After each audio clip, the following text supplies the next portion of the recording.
फैलाना या सरकार के विरुद्ध चलना या कानून का उल्लंघन करना, ऐसा मेरा कोई उद्देश्य नहीं है।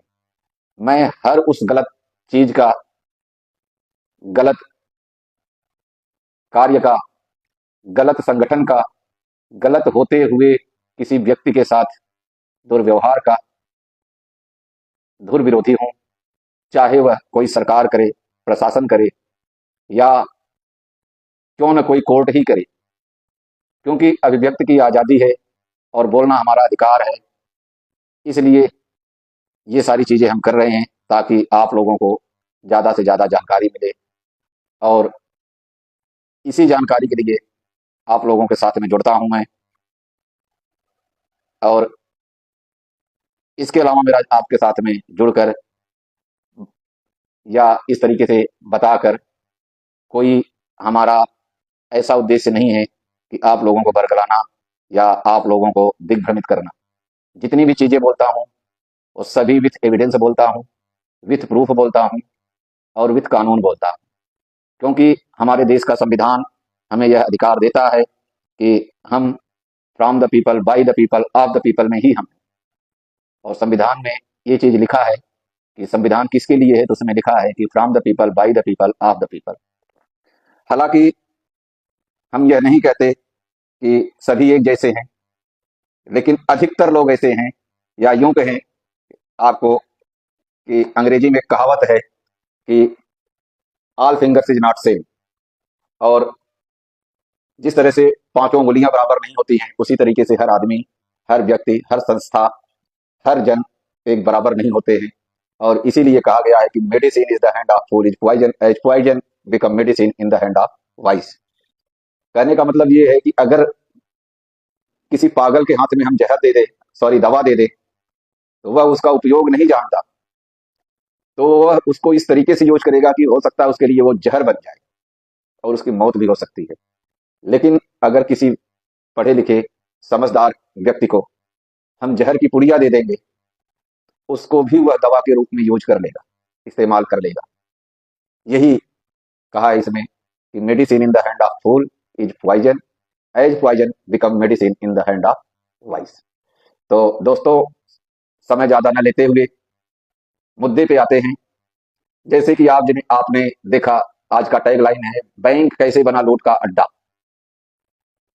शायद आप सुनकर के चौंक गए होंगे, बैंक कैसे लूट का अड्डा हो सकता है।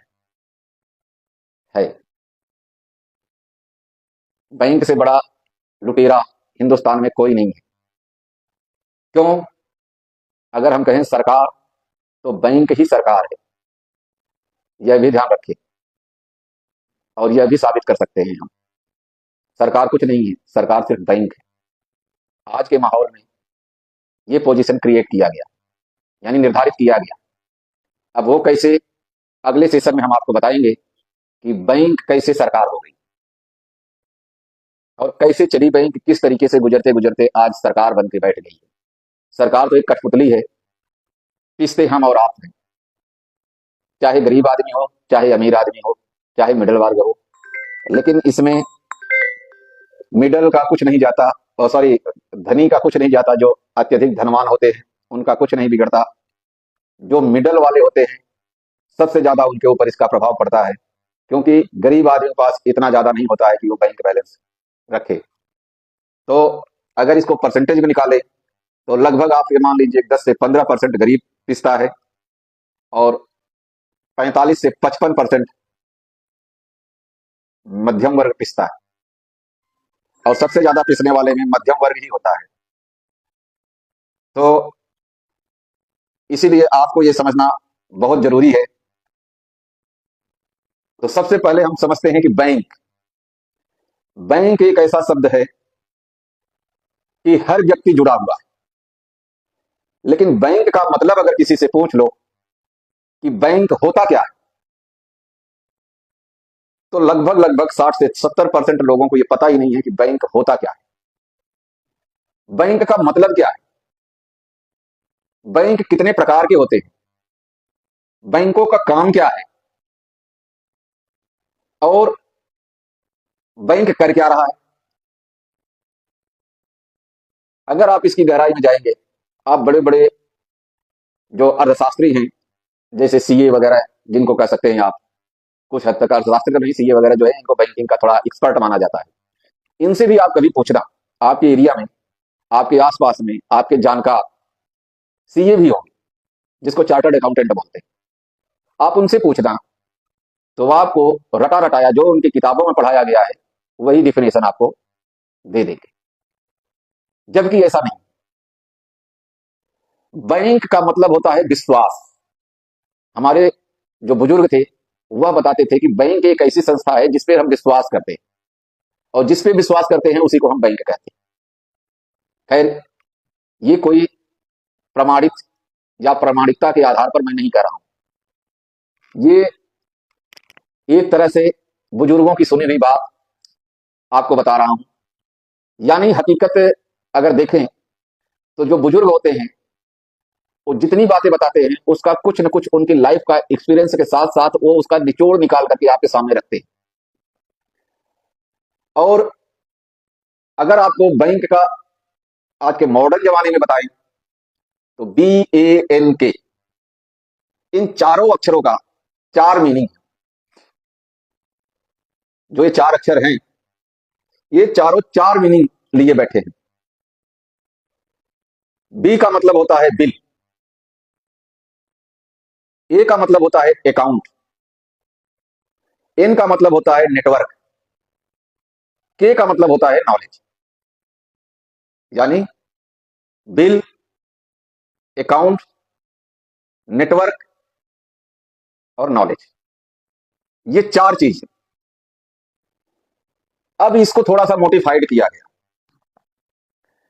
तो इसका क्या मतलब हुआ ये और आपको बता देता हूं। बी का मतलब हुआ बिल, ए का मतलब हुआ एक्सेप्टिंग, स्वीकार करना, बिल स्वीकार करना, और एन का मतलब होता है निगोशिएशन, यानी वार्तालाप या सौदाबाजी करना, और के का मतलब होता है कीपिंग, रखना, संरक्षण करना। ये आज मॉडर्न जमाने में, आज के जमाने में ये बनाया गया। समझने वाली बात आपको है,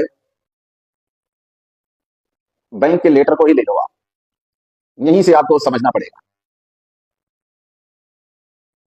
और वो इन्हीं चार अक्षरों में ही छुपा हुआ है। लूट का अड्डा कैसे बना, वो इन्हीं चार अक्षरों में छुपा हुआ है। कैसे छुपा हुआ है, इसके लिए आपको 4 अप्रैल 1968 में जाना होगा। 4 अप्रैल 1968 को हमारे आपके जेब में मुद्रा की जगह पे वचन पत्र आ गया, वो भी ब्रिटेन का, जिसका हमारे देश में कोई वाली वारिस ही नहीं। यह मैं हवा में नहीं बोल रहा हूं, इसको आप खुद प्रैक्टिकल कर सकते हैं। आपका किसी न किसी बैंक में अकाउंट जरूर होगा, और खुद इसको आप प्रैक्टिकल कीजिए। और यहां तक कि मैं जो प्रैक्टिकल किया, हाई कोर्ट तक हम पहुंच चुके इसका प्रैक्टिकल करते करते। सुप्रीम कोर्ट में जाना है और जाएंगे भी, समय बेशक लग जाए लेकिन जाएंगे जरूर, प्रैक्टिकल करेंगे। हालांकि सुप्रीम कोर्ट के जज से बहुत समय पहले हमारी मुलाकात भी हुई थी। अब अगर इन चारों चीजों को देखें तो 4 अप्रैल 1968 को आपके जेब में रखे हुए रुपए को बदल दिया गया, बहुत ही चालाकी से बदल दिया गया, जिसका असर यह हुआ कि भारत तबाह हो गया, और जो बची खुची थी वो उस कागार पे आकर खड़ा हो गया। आपके जेब में जो रुपए रखे हैं उस पे एक वचन लिखा है, मैं धारक को इतना रुपए अदा करने का वचन देता हूं। और वही अंग्रेजी में लिखा है, I promise to the bearer sum of, आगे so and so, such rupees. आप उसी रुपए को ले लीजिए और आप अपने बैंक में चले जाइए, जिस बैंक में आपका अकाउंट है। कुछ मत कीजिए, आपको एक्सपीरियंस लेना है तो आप जाइए और मैनेजर के पास उस रुपए को रखिए, पर्ची बना के कहिए कि जी इसका मुझे भुगतान कर दो। क्यों? क्योंकि बैंक का काम है विनिमय करना, और विनिमय का मतलब होता है कि प्रॉपर्टी के बदले प्रॉपर्टी देना, किसी भी रूप में। एग्जाम्पल के तौर पे मेरे पास जमीन है और मैं उस जमीन की किसी को दे रहा हूं, तो मैं विनिमय कर रहा हूं, तो उससे मैं बदले में धन दे के धन ले रहा हूं। अब आपका मैनेजर ये कहेगा जी हम इसको, अगर आप 500 लेके जाओगे, कहेगा 100 का दे दे, 50 का दे दे, 200 का दे दे, 10 का दे दे, इस तरीके से करेगा। लेकिन नहीं, आप उसको कहो कि इस पे जो लिखा है, जो आपने हमें वचन दिया है, इसका मुझे भुगतान कीजिए, विनिमय करना है मुझे। आप विनिमय लेकर के बैठ जाइए, और अगर बैंक मैनेजर आपको दे दे तो आप कहना, यानी बैंक ने अपना तीसरा काम विनिमय भूल गया, या यूं कहें छोड़ दिया, या यूं कहें आपके दिमाग को रेप ऑफ माइंड के सिद्धांतों पे हैक करके अपने अधीन कर लिया। और अगर आपको मौका मिले तो रेप ऑफ द माइंड ये बुक्स जरूर पढ़ना। आपको अपने आप सारी चीज का पता लग जाएगा। मैंने इसका पीडीएफ भी कई बार ग्रुप में डाला हुआ। तो पहला चीज तो बैंक ने विनिमय छोड़ दिया। दूसरा, जब 1968 के बाद आपके जेब में बचत पत्र आ गए, तब बैंक ने, ध्यान रखिए, आप इस कड़ी को कड़ी से जोड़िए आप, 1934 में आरबीआई एक्ट बना, 1935 में आरबीआई की स्थापना होती है, 1949 में भारत का संविधान बनाया जाता है, 1950 में अंबेडकर जी संसद भवन में एक अपना व्याख्यान करते हैं। मौका मिले तो कभी पढ़ना उसको, आपको उपलब्ध मिल जाएगा। उन्होंने भी इस चीज का खंडन किया था। और 1957-58 में इन्होंने आरबीआई एक्ट में, जो आरबीआई एक्ट 1934 बना था, उसमें एक अमेंडमेंट करते हैं। कड़ी आप जोड़ लीजिए, 1934, 1935, 1949, 1950 और 1957-58। 1957-58 में एक इन्होंने अमेंडमेंट ये किया कि अगर सरकार के पास, ध्यान रखना, बहुत बारीकी से समझना इसको, अगर सरकार के पास 90 करोड़ का गोल्ड, सोना, और 110 करोड़ की विदेशी मुद्रा भंडार है, तो सरकार जितना चाहे उतना पैसे छाप सकती है। और ये अमेंडमेंट हमारे देश के लिए सबसे बड़ा घातक सिद्ध हुआ, और आगे भी होते जा रहा है। कैसे हो रहा है ये भी आप समझिए। 1957-58 में जब ये अमेंडमेंट बन गया, और 67-68 में रुपए को वचन पत्र में तब्दील कर दिया गया, जो ब्रिटेन का वचन पत्र बना दिया, या यूं कहे प्रोमिसरी नोट बना दिया। और उसके बाद जो 57-58 में कानून बना, या यूं कहे अमेंडमेंट हुआ, उसका उपयोग होता है। और वो उपयोग कहां होता है? 1975 में जब हमारे देश में इंदिरा गांधी के कार्यकाल में इमरजेंसी का दौर आया, पहली बार इस्तेमाल हुआ।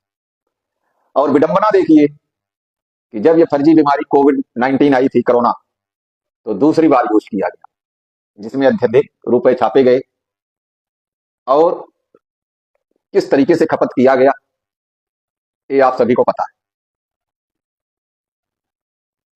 अब इसमें आप एक चीज और बीच में लाऊंगा मैं। याद करिए 8 नवंबर 2016, जिस समय हमारे देश के प्रधानमंत्री ने आह्वान किया, ऐलान किया, या बुनियादी की कि आज रात 12 बजे से 500 और 1000 की बैंक नोट लीगल टेंडर नहीं। क्यों किया गया? मैं समझता हूं इतनी देर बताने के बाद आप बेहतर तरीके से समझ जाएंगे। उसके बाद साथ के साथ अभी नोटबंदी से हम उबरे नहीं थे कि जीएसटी ला करके खड़ा कर दी। तो अच्छी बात है, जीएसटी जीएसटी का बेनिफिट है और चाहिए भी, लेकिन वो भी लगा दिया और पीठ थपथपवाया क्या कह के कि हम कड़े फैसले लेने के लिए बाध्य हैं। अच्छा है मोदी जी, बहुत अच्छी बात है, आप कड़े फैसले ले रहे हो, देश के हित में ले रहे हो, अच्छी बात है। लेकिन जितना आप देश के हित में ले रहे हो, उससे कहीं ज्यादा देश का अहित हो रहा है, इस तरफ आपका ध्यान नहीं है। अब क्या होता है, यहां तक आप समझ गए। जिस टाइम पे नोट बंद हुआ, उस टाइम पे बैंकों ने कैसा खेल खेला आप सबको पता है। जीएसटी के टाइम पे कैसा सिस्टम बनाया, ये सब आप लोगों को बेहतर पता है। अब आते हैं, अगर इसको मैं एक एक और कड़ी जोड़ते जाऊंगा तो बहुत लंबा होते जाएगा। अब हम चलते हैं 1993 में, जब बैंक ने प्राइवेट बैंकों का आने का आमंत्रण दिया। उस आमंत्रण में पहला बैंक आया एक्सिस बैंक।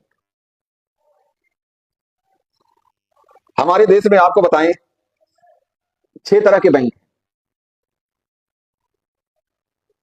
पहले हमारे देश में 3 तरह के बैंक थे, उसके बाद 5 तरह के हुए, फिर 6 तरह के बैंक हो गए। आप लोगों ने देखा होगा, एक होता है बिजनेस बैंक, वाणिज्यिक बैंक जिसको कहते हैं, वो सभी बैंकों का होता है। दूसरा होता है सहकारी बैंक।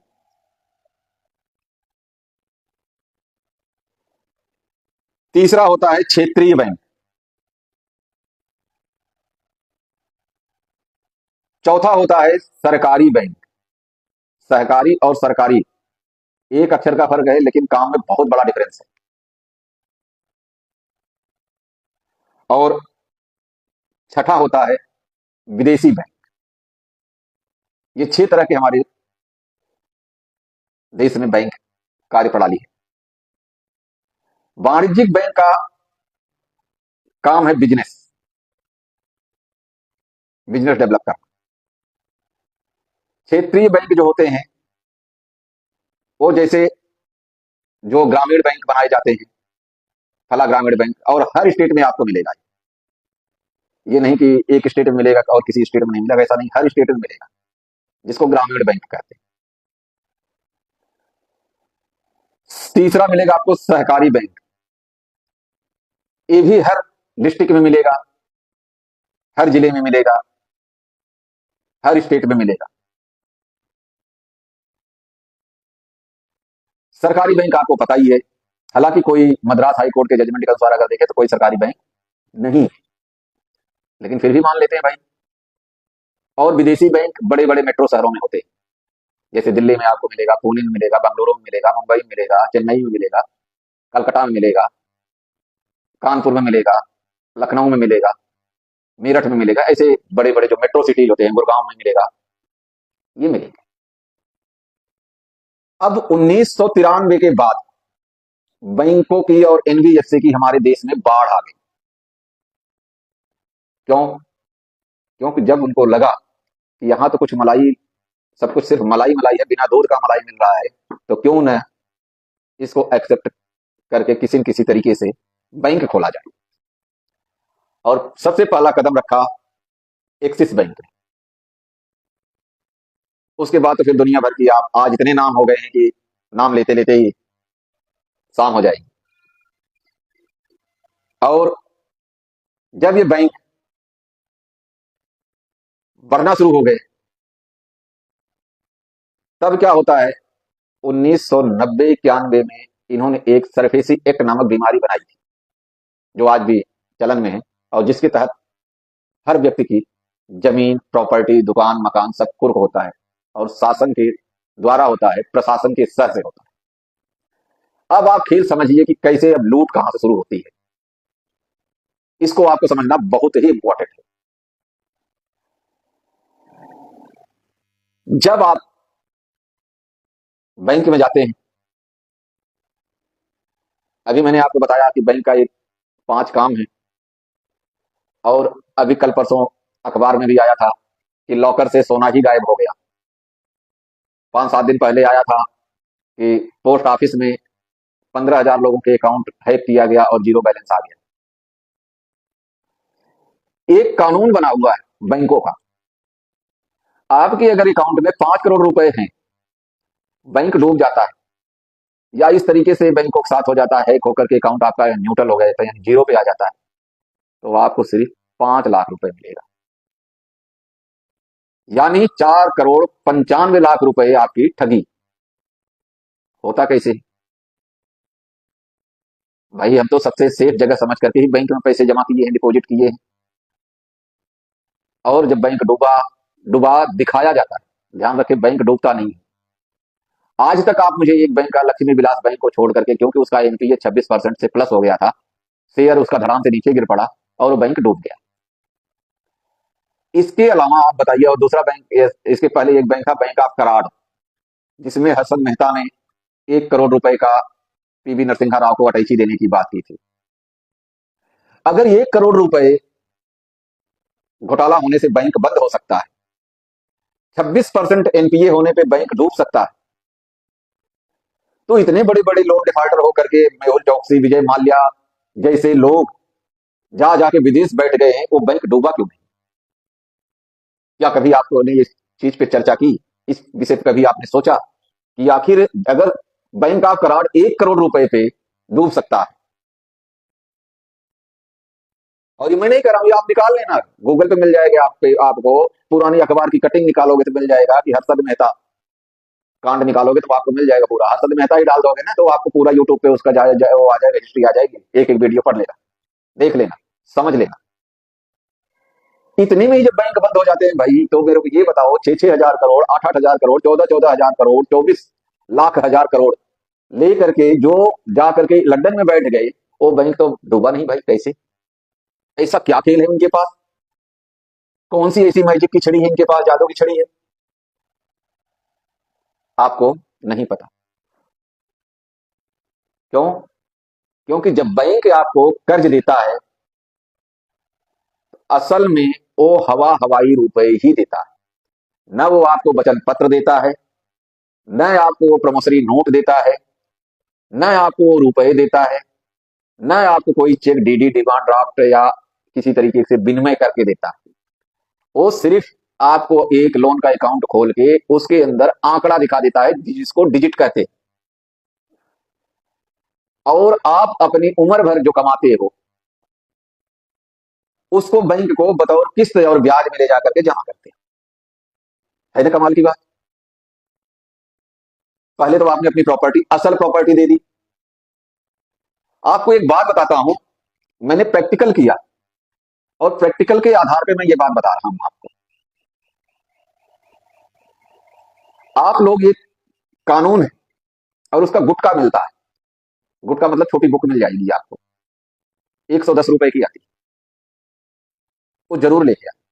जितने भी कर्ज पीड़ित हैं, जिन जिन लोगों ने लोन लिया है, अगर आपको हिंदी भाषा आता है तो हिंदी में मिल जाएगा, इंग्लिश चाहिए तो इंग्लिश में मिल जाएगा। उस बुक और उस कानून का नाम मैं बताता हूं। उस कानून का नाम है संविदा एक्ट 1872।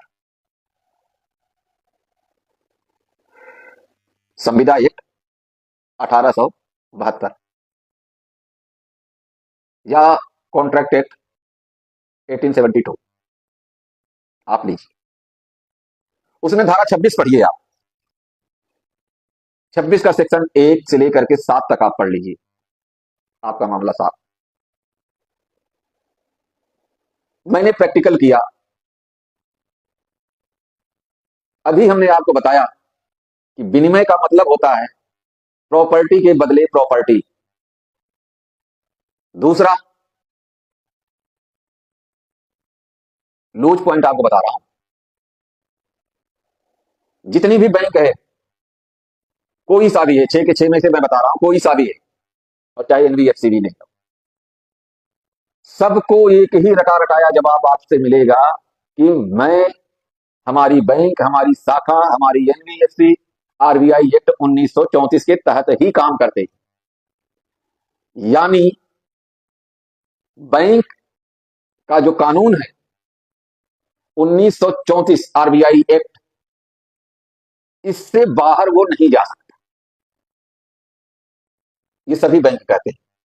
और इसको पुख्ता करने के लिए आप एक आरटीआई लगा दे 10 रुपए का कि आप किस कानून के तहत और आपकी बैंकिंग प्रणाली किस कानून के तहत कार्य करती है, उस कानून की सारी प्रति हमें उपलब्ध कराई जाए। तो आपको एक लाइन में लिख करके जवाब उसका आएगा कि हमारी बैंक, हमारी शाखा, हमारी वित्तीय संस्था, हमारी जो भी है, वह आरबीआई एक्ट 1934 और कंपनी एक्ट 1956 के तहत रजिस्टर्ड होकर के काम करती है। बस आपका काम हो गया।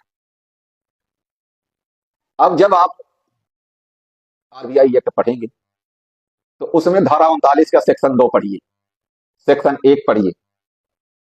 आपको उसमें मिलेगा कि उसमें लिखा है कि कोई भी ग्राहक, कोई भी उपभोक्ता, कोई भी व्यक्ति जिसके पास वो प्रोमिसरी नोट जेब में है, जब वो उसकी शाखा में लेके जाएगा तो वो उसका विनिमय करने के लिए बाध्य है।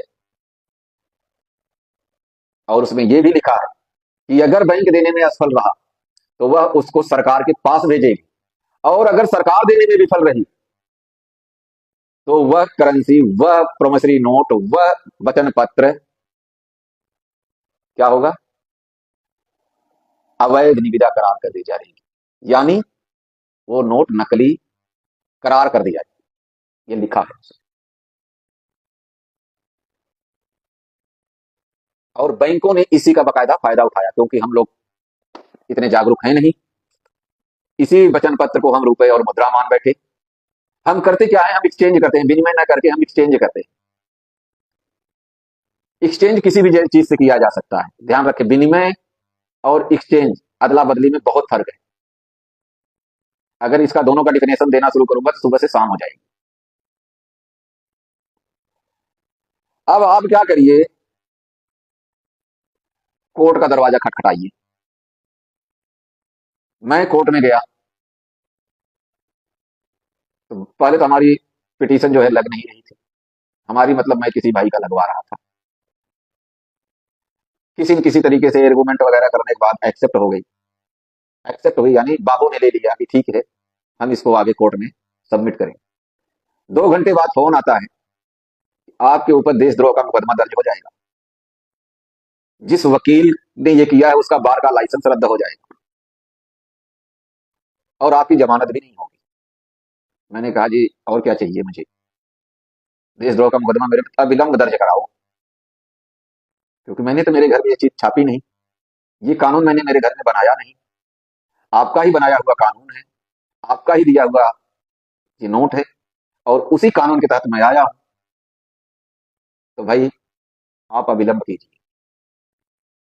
और यकीन मानिए, जब 2 घंटे बाद हमें दोबारा बुलाया गया सुनने के लिए, और जब हम वहां पे बोलना शुरू किए, तो कम से कम आपको विश्वास नहीं होगा, इतने सारे वकील वहां पे आके खड़े हो गए कि वो जैसे उनके लिए कोई मैं मंगल ग्रह का आया हुआ आदमी दिख रहा था। ये बंदा बोल क्या रहा है, लेकिन आप सबके आशीर्वाद से मैं मेरे मिशन में कामयाब रहा, और जज के दिमाग में मेरी बात फिट कर दी, और वो हमारी पिटीशन भी स्वीकार कर ली। आगे हमें डेट भी मिल गई। तो सारी चीजें हमारे आपके पास है, लेकिन हमें आपको पहल करने की जरूरत है। अब आपको बताते हैं, अभी आपको मैंने बैंक बता दिया, बैंक का मतलब बता दिया, बैंक कितने होते हैं वो बता दिया। अब आपको बताता हूं बैंक का एक्चुअली काम क्या है। बैंक का पहला काम है जमा स्वीकार करना और जमा के ऊपर ब्याज देना, ये पहला काम। दूसरा काम है बैंक का आपके द्वारा जमा किए गए पैसे को कर्ज में देना और उस कर्ज के ऊपर ब्याज लेना।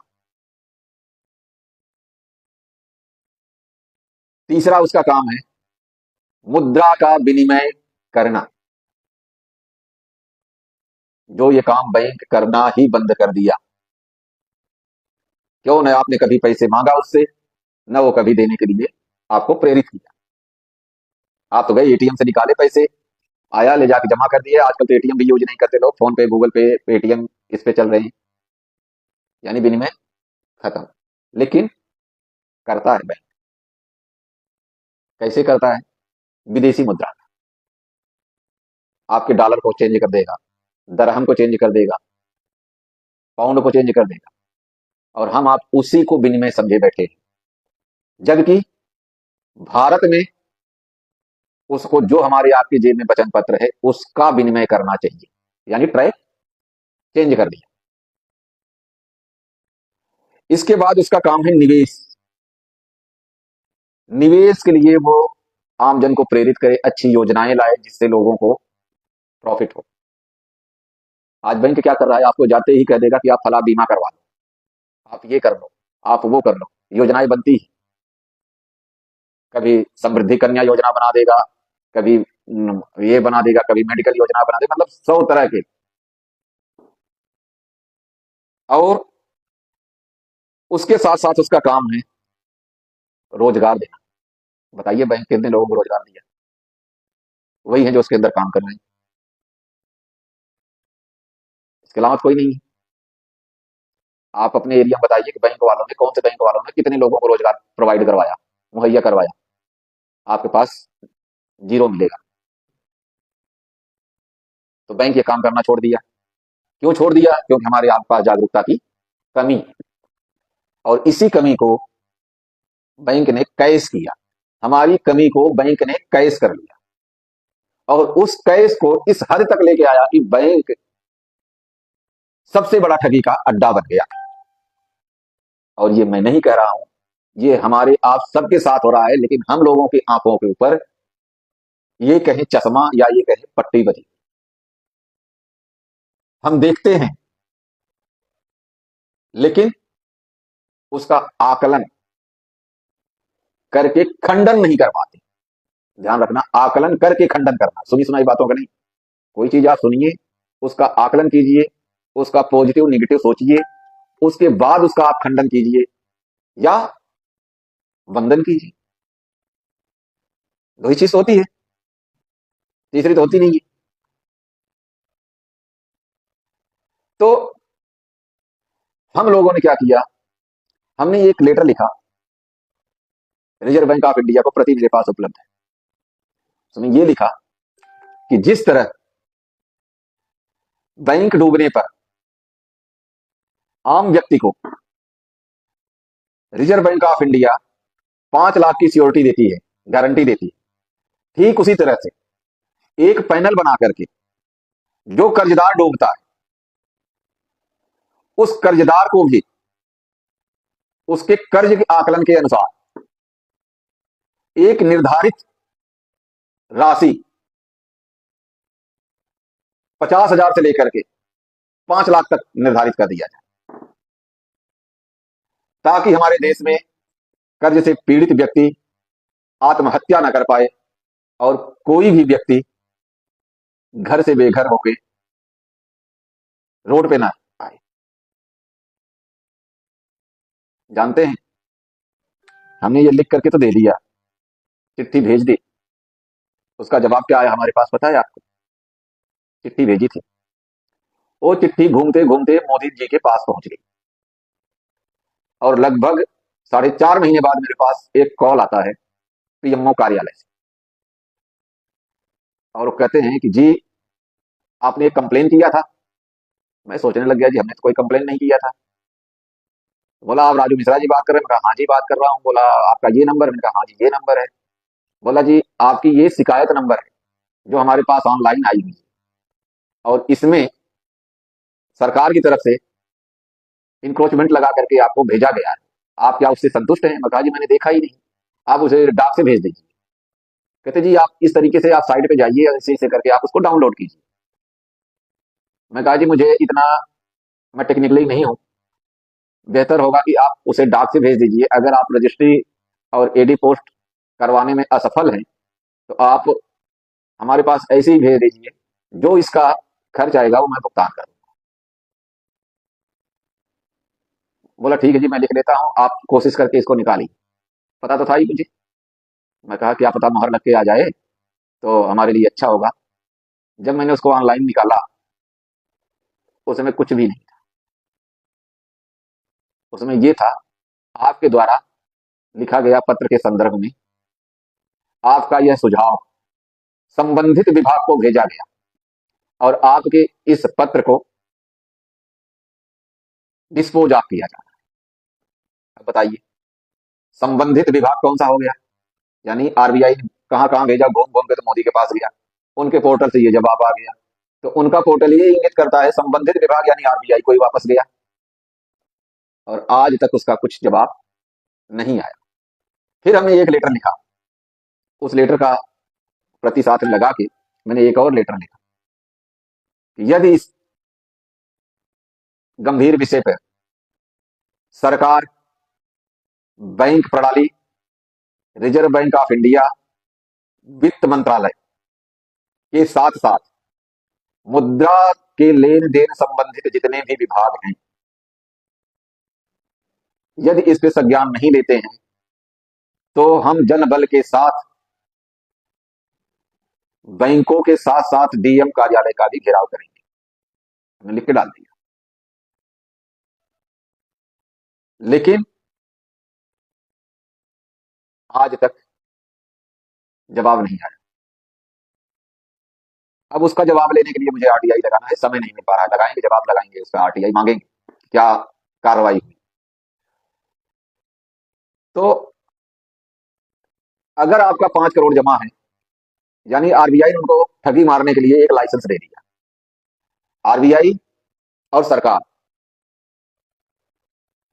दोनों ने बैंक को ये लाइसेंस दे दिया भैया जितना ठगी हो सके मार लो, कुछ नहीं बिगड़ेगा आपका।